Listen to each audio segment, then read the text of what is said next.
नमस्कार आप सभी के लिए। ये आज आपका द हिंदू का एडिटोरियल है जो लिखा है पीएस राघवन जी ने।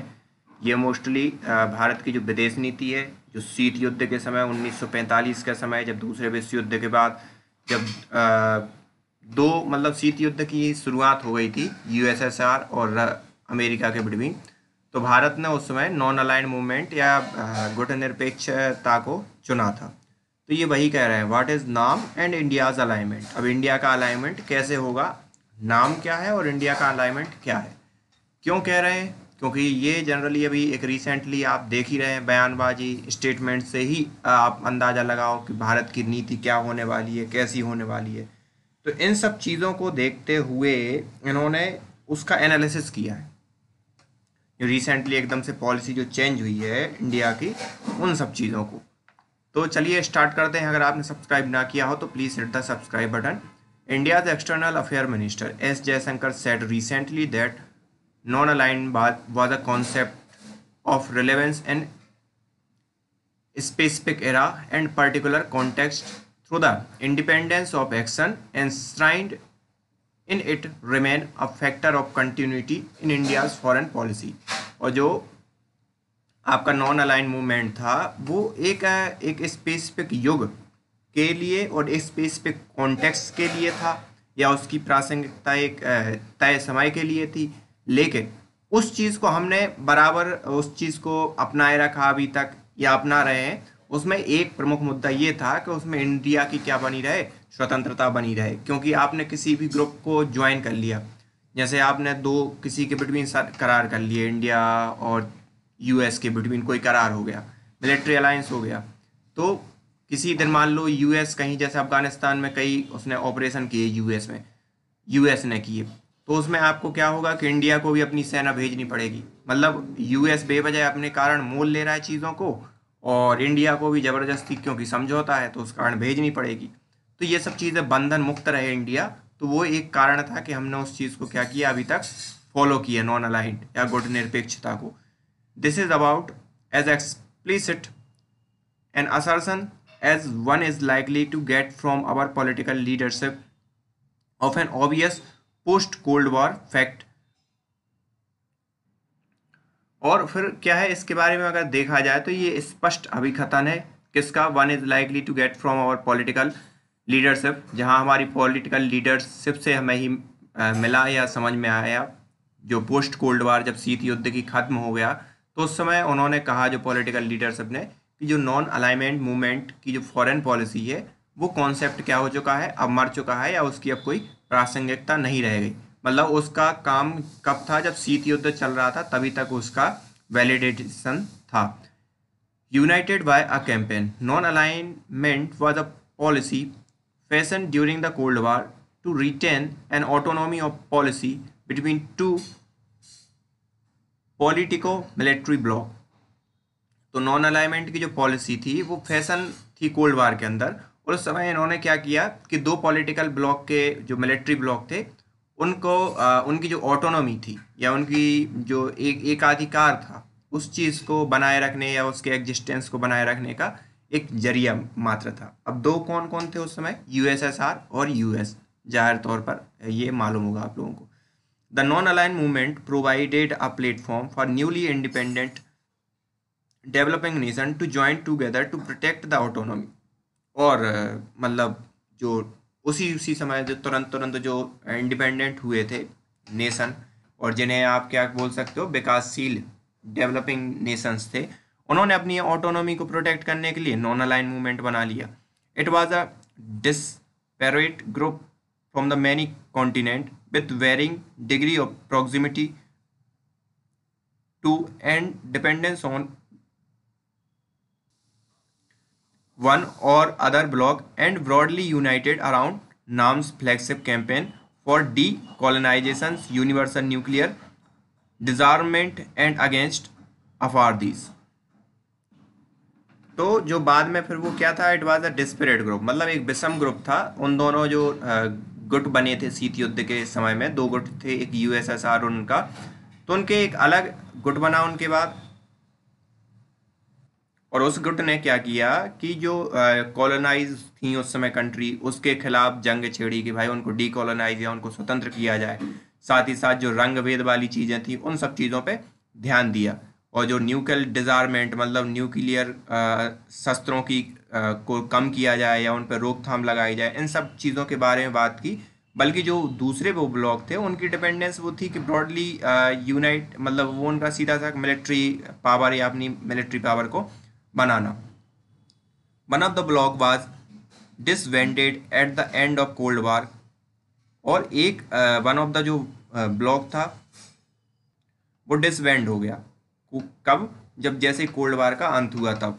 Decolonisation was largely completed by then. और उसके बाद जो डीकोलोनाइजेशन था वो भी लार्जली क्या हो गया? कंप्लीट हो गया था। डीकोलोनाइजेशन मतलब आज़ाद हो गए थे। The apartheid regime in the South Africa was being dismantled and the campaign for universal nuclear disarmament was going now here। और उसके बाद जो रंग भेद था अफ्रीका में वो भी अलग हुआ। और मतलब साउथ अफ्रीका में जैसे आप देख रहे हो कि कोई ब्लैक पर्सन भी वहाँ पे क्या बन सकते हैं अब चीज़ें, मतलब ब्लैक पर्सन भी एक ऑथेंटिक उस पर हुआ। और न्यूक्लियर डिजार्मेंट का भी चीज़ें चली रही हैं कि न्यूक्लियर पावर कम हो। Freed from the shackles of the cold War, the NAM countries were able to diversify their network of relation across the erstwhile east west divide. फिर क्या हुआ? जैसे ही कोल्ड वार खत्म हो गया तो नाम की भी कोई प्रासंगिकता नहीं रह गई, और जो वो दो ग्रुप बने हुए थे उनकी भी कोई प्रासंगिकता नहीं रह गई। कई चीज़ें हैं उसमें, नाटो भी सामने आया और कई चीज़ें सामने आई, वो ज़्यादा है। तो आप ये समझो कि उसके बाद गुटनिरपेक्षता का रिलेवेंस खत्म हो गया। और गुटनिरपेक्षता के खत्म होने के बाद कि जो पहले से ईस्ट और वेस्ट जो डिवाइड था वो चीज़ें स्टार्ट हो गई। Network of relationship across east और वेस्ट मतलब पूरा वो पश्चिम में डिवाइड हो गई। Non alignment lost its relevance and NAM its original raison d'être. For a few year now non-alignment has not been projected by our policy maker as a tenet of India's foreign policy। अब मतलब few year now non alignment जो है वो एक project नहीं किया जाएगा हमारी पॉलिसी मेकर के द्वारा एज अ टीनेट, कोई एक ऐसे सैद्धांतिक रूप से कि वो हमारा फॉरेन पॉलिसी का सिद्धांत है। However we have not yet found a universally accepted successor as a signature tune for our foreign policy. और अभी तक हमने कोई लेकिन उसका अल्टरनेट भी नहीं खोजा है कि उसका सिग्नेचर ट्यून या उसके हमने एक हमने मतलब एक अंदेशा दिया हो कि मान लो गुट निरपेक्ष नहीं है तो आप किस गुट में जाना चाहोगे, ईस्ट में, वेस्ट में, अमेरिका के साथ, यूएसए, किसके साथ आप जाना चाहोगे, वो भी अभी तक असाइन नहीं हुआ है या उसके सिग्नल अभी नहीं मिले हैं। Successive formulation have been coined and rejected. अब ये क्या है? सक्सेसिव जो फॉर्मुलेशंस थे या जो सक्सेस है वो उसका जो कोई अल्टरनेट खोजने का वो था, वो क्या हुआ? क्वाइंड भी हुआ और रिजेक्ट भी हो गया। Strategic autonomy was one which soon acquire a connotation similar to the non-alignment with an anti-US tint। अब अगर रणनीतिक रूप से आपको ऑटोनॉमी चाहिए या स्वतंत्रता चाहिए, खुद का एकाधिकार चाहिए है कि आपकी रणनीतिक रूप से स्वतंत्रता, जैसे आपकी गुटनिरपेक्ष में बंधी हुई थी कि आप अभी जैसे यूएस से भी फ्री हो, चाइना से भी फ्री हो, रसिया से भी फ्री हो, आप जो चाहो वो कर रहे हो, तो उसके लिए बिल्कुल ऐसा आपको एक नया वो ढूंढना पड़ेगा, बहुत जल्द एक्वायर करना पड़ेगा जिसमें यूएस का कोई प्रभाव ना हो, यूएस का किसी भी टाइप से मिश्रण ना हो। Multi alignment has not found universal favour. और मल्टी अलाइनमेंट जो होते हैं वो नहीं उनमें मिलता है, एक यूनिवर्सल फेवर नहीं मिलता। Since it may convey the impression of opportunism whereas we seek strategic convergence. तो उसमें क्या होता है कि सबके अपने अपने स्वार्थ होते हैं, उन स्वार्थ के कारण एक यूनिवर्सल उस पर ठहर नहीं पाते। तो उसमें क्या होगा कि हमें ऐसे लोगों को देखना पड़ेगा जो इनका हमारा रणनीतिक रूप से हमारे चीज़ें मेल खाती हों। तो वो या वो ऐसे देश या ऐसे लोग, ऐसे मतलब कंट्रीज, तो वो चीज़ें बढ़ जाएंगी। नहीं तो जो मल्टीलेटरल में या बहुपक्षीय व्यवस्था होती है उसमें सबके अपने अपने स्वार्थ बढ़ जाते हैं। seeking issue based partnership or coalition is description that has not stuck। और जो इसका जो डिस्क्रिप्शन है ये नहीं है कि आप स्टक हो जाओ किसी भी चीज़ पर कि नहीं भाई हमें जो रणनीतिक पार्टनरशिप चाहिए तभी हम मतलब अलाइनमेंट करेंगे और सच काइंड ऑफ थिंग मतलब फॉलो होगा। Advancing prosperity and influence was a description Dr. Jaishankar settled for a describe the aspirations that our network of international partnership seeks to further। तो जो जयशंकर ने यही कहा कि एडवांसिंग प्रॉस्पेरिटी मतलब समृद्धि को और बढ़ाया जाए और इन्फ्लुएंस को बढ़ाया जाए, यही उनका एक डिस्क्रिप्शन था जो इस मतलब पूरे के पूरे जो नॉन अलाइनमेंट का जो एक अल्टरनेटिव जो भी खोजा जाएगा उसके हिसाब से ये उन्हीं के स्टेटमेंट को डिकोड कर रहे हैं। तो ये उनका एक वो था। और भी चीज़ें जो डिस्क्रिप्शन में ऐड हो सकती हैं जैसा कि इन्होंने कहा कि वो स्टिक नहीं हो सकता।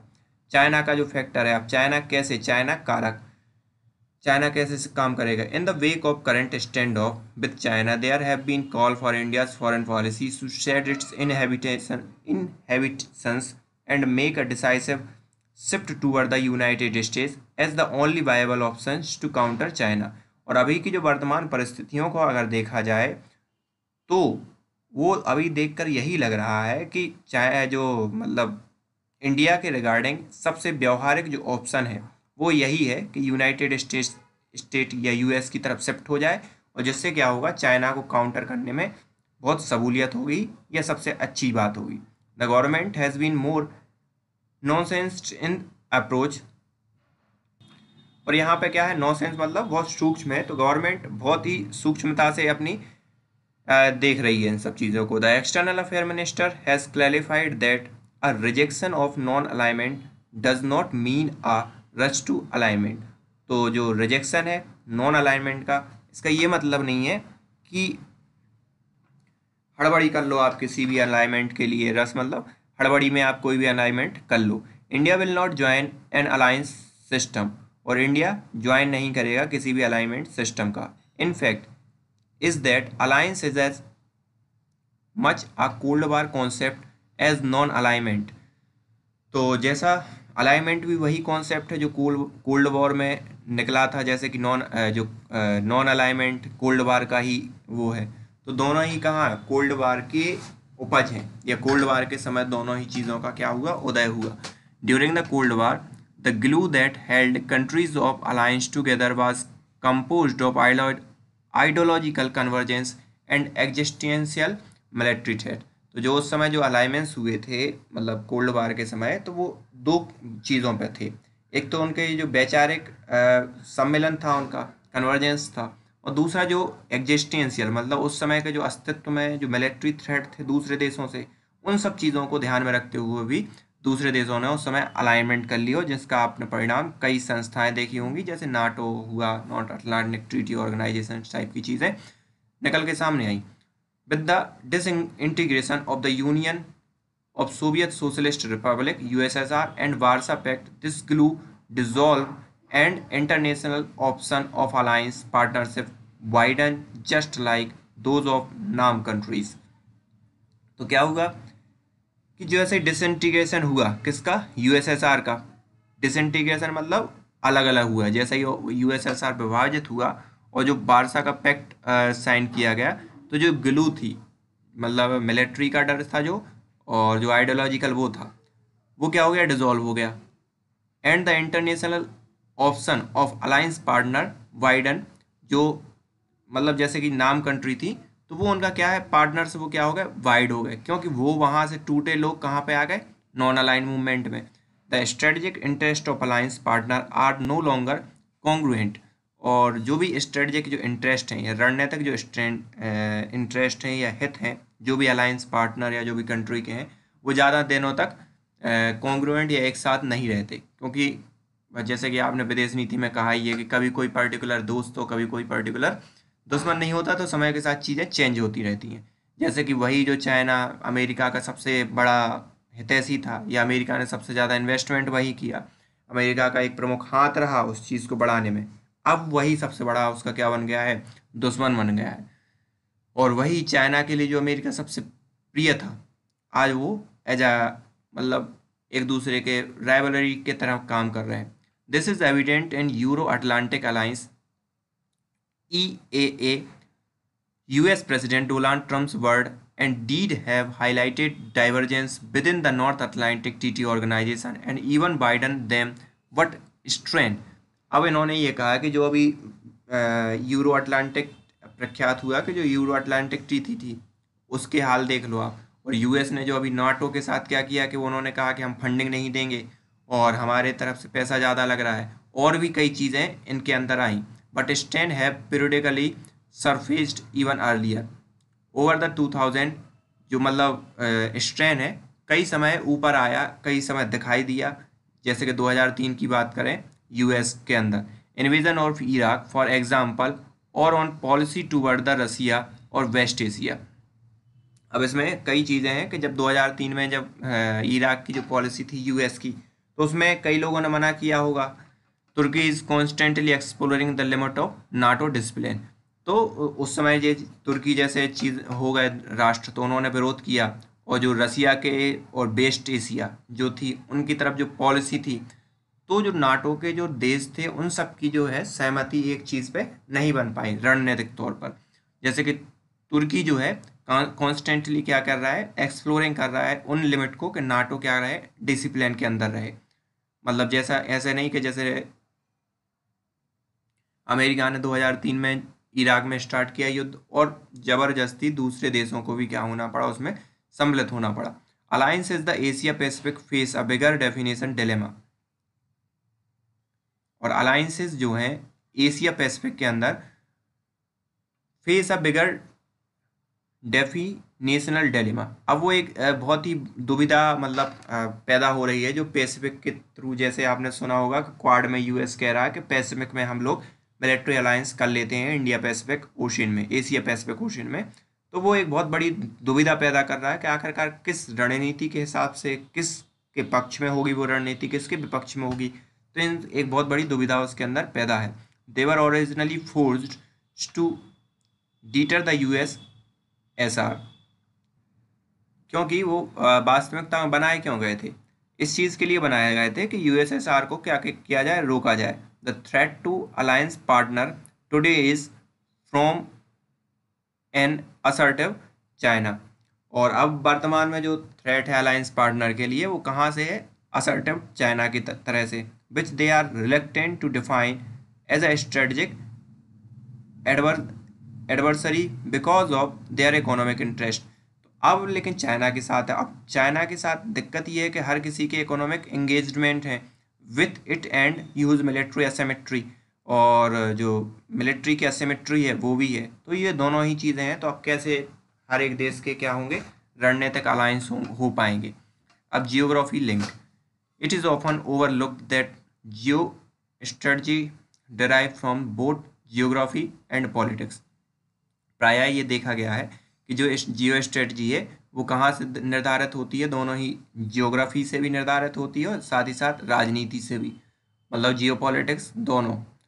While the politics is dynamic, geography is immutable. अब इम्यूटेबल का मतलब आपका क्या है, अड़े होती है या स्थिर होती है।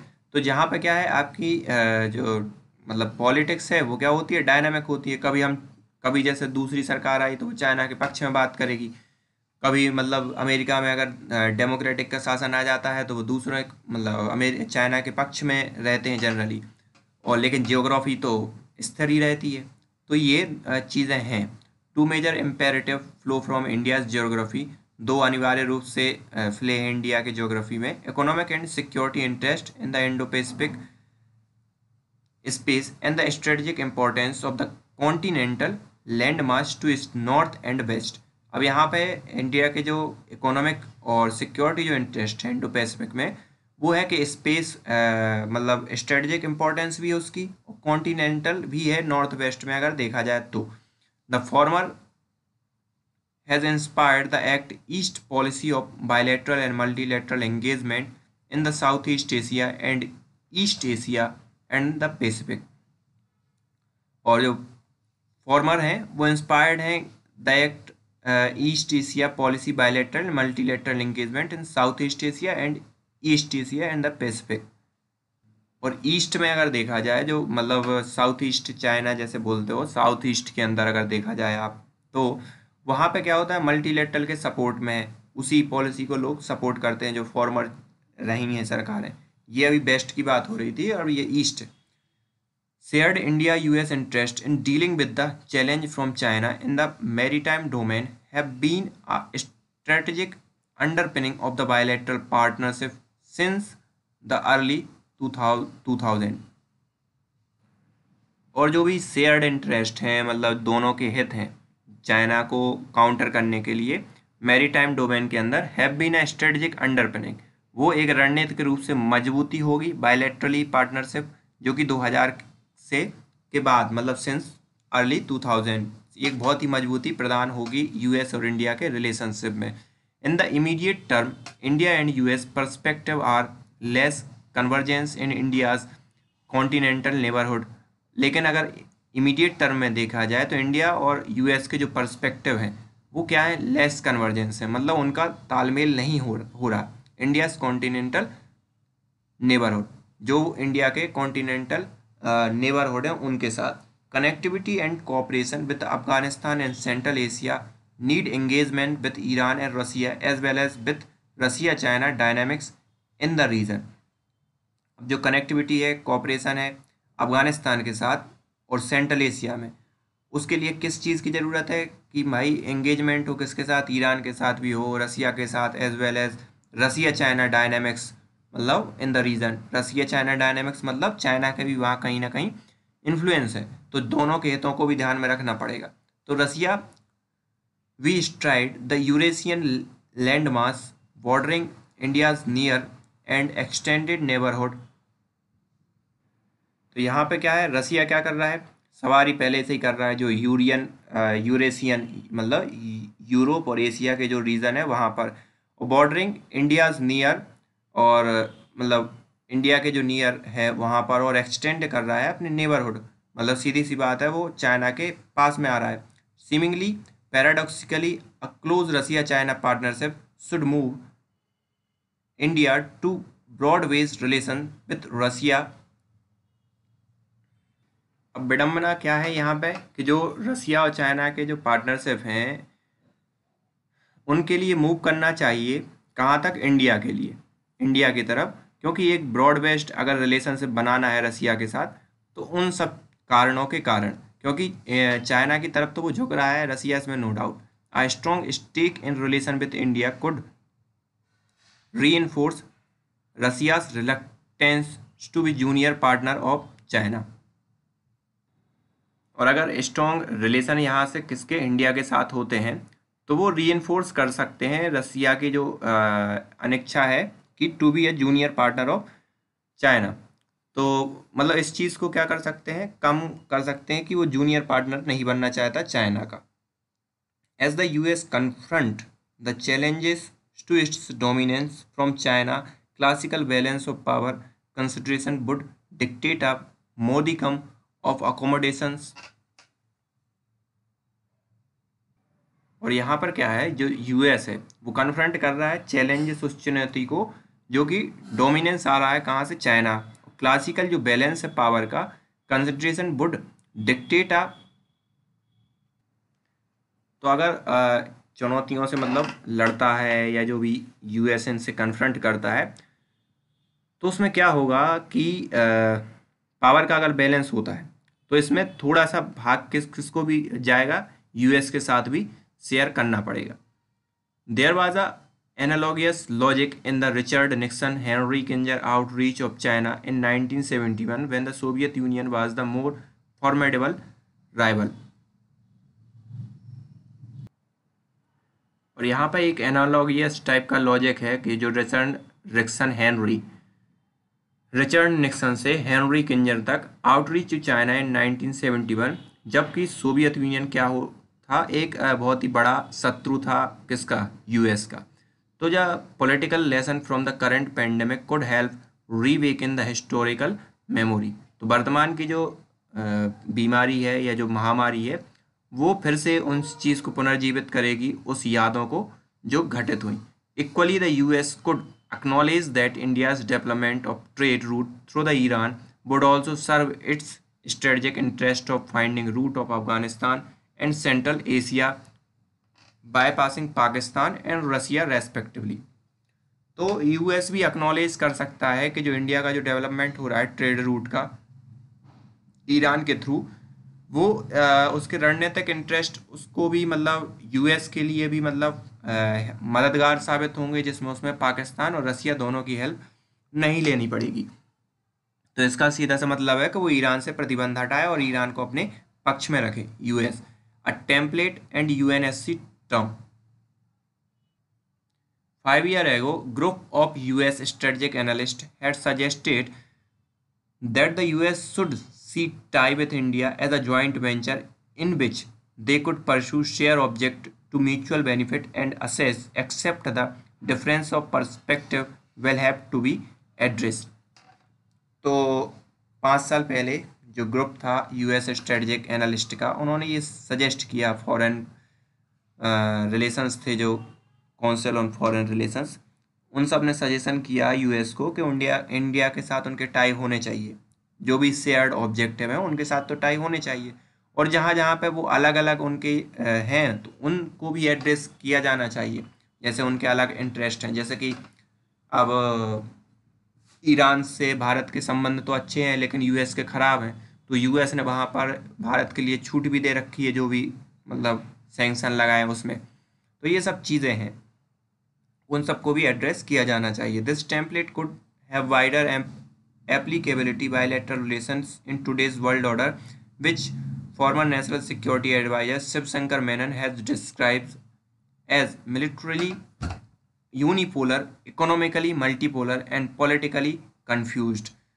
जो उन्होंने डिस्क्राइब किया है कि मिलिट्रली मतलब ये सब होने चाहिए, ये मतलब वाइडर एप्लीकेशन हो सकते हैं इससे, मतलब इसके कई अच्छे परिणाम सामने आ सकते हैं और इसके बहुत उपयोग हो सकते हैं ऐसे बायलैटरल रिलेशन के, कि जहां आपके शेयर इंटरेस्ट हैं वहां हम साथ हैं, और जहां अलग हैं तो उसमें हमें कोई विरोध वाली बात नहीं है।